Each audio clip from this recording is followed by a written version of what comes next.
ರಾಮನಗರ ಜಿಲ್ಲೆಯ ಬಿಡದಿಯಲ್ಲಿ ಹಮ್ಮಿಕೊಳ್ಳಲಾಗಿದ್ದ ಬೃಹತ್ ಬಿಡದಿ ಟೌನ್ಶಿಪ್ ವಿರೋಧಿ ಜೆಡಿಎಸ್ ಪಾದಯಾತ್ರೆಯು ರೈತರ ಭಾರೀ ಬೆಂಬಲದೊಂದಿಗೆ ಯಶಸ್ವಿಯಾಗಿ ಜರುಗಿದೆ. ಜೆಡಿಎಸ್ ಯುವ ಘಟಕದ ರಾಜ್ಯಾಧ್ಯಕ್ಷ ನಿಖಿಲ್ ಕುಮಾರಸ್ವಾಮಿ ನೇತೃತ್ವದಲ್ಲಿ ಭಾನುವಾರ ನಡೆದ ಈ ನಮ್ಮ ಭೂಮಿ ನಮ್ಮ ಹಕ್ಕು ಕಾಲ್ನಡಿಗೆ ಹೋರಾಟವು ಆಡಳಿತಾರೂಢ ಕಾಂಗ್ರೆಸ್ ಸರ್ಕಾರದ ವಿರುದ್ಧ ತೀವ್ರ ಆಕ್ರೋಶಕ್ಕೆ ವೇದಿಕೆಯಾಯಿತು. ರಾಮನಗರ ಜಿಲ್ಲೆಯ ಬಿಡದಿ ಭಾಗದಲ್ಲಿ ಉದ್ದೇಶಿತ 18,000 ಕೋಟಿ ರೂಪಾಯಿ ವೆಚ್ಚದ ಗ್ರೇಟರ್ ಬೆಂಗಳೂರು ಇಂಟಿಗ್ರೇಟೆಡ್ ಟೌನ್ಶಿಪ್ ಯೋಜನೆಗೆ ಈಗ ತೀವ್ರ ವಿರೋಧ ವ್ಯಕ್ತವಾಗಿದೆ. ರೈತರ ಫಲವತ್ತಾದ ಭೂಮಿಯನ್ನು ಸ್ವಾಧೀನಪಡಿಸಿಕೊಳ್ಳುವುದನ್ನು ವಿರೋಧಿಸಿ ಸುಮಾರು 11 ಕಿಲೋಮೀಟರ್ ಉದ್ದದ ಈ ಪಾದಯಾತ್ರೆಯಲ್ಲಿ 26 ಹಳ್ಳಿಗಳ ಬಾಧಿತ ರೈತರು ಮತ್ತು ಸಾರ್ವಜನಿಕರು ಭಾಗವಹಿಸಿ ಸರ್ಕಾರಕ್ಕೆ ತಮ್ಮ ಆಕ್ರೋಶ ವ್ಯಕ್ತಪಡಿಸಿದರು.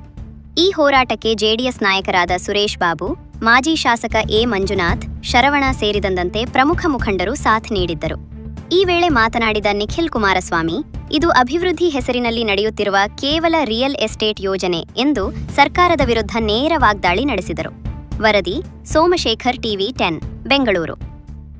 ನಮ್ಮನ್ನ 40 ವರ್ಷದಿಂದ ಕೇವಲ ರಾಜಕೀಯವಾಗಷ್ಟೇ ಅಲ್ಲ, ವೈಯಕ್ತಿಕವಾಗಿ ನಮ್ಗೆ ಅತ್ಯಂತ ಪ್ರೀತಿ ಕೊಟ್ಟು ಗೌರವ ಕೊಟ್ಟು ನಮ್ಮ ಮೇಲೆ ಒಂದು ನಂಬಿಕೆಯನ್ನ ಇಟ್ಕೊಂಡು ಬಂದಿದ್ದೀರಿ.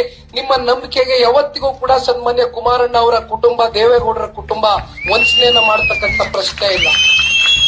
ನನ್ನ ಸವಾಲು ಇಷ್ಟೇ, ನೇರವಾಗಿ ಹೇಳ್ತಾ ಇದ್ದೇನೆ, ಈ ಪ್ರಾಜೆಕ್ಟ್ ಅನ್ನ ಶಾಸಕರಿಗೆ, ಮುಖ್ಯಮಂತ್ರಿಗಳಿಗೆ ಹೇಳ್ತಾ ಇದ್ದೇನೆ, ಇಲ್ಲಿಂದಿಲ್ಲೇ ಪ್ರಾಜೆಕ್ಟ್ ಅನ್ನ ಕೈ ಬಿಡಿ.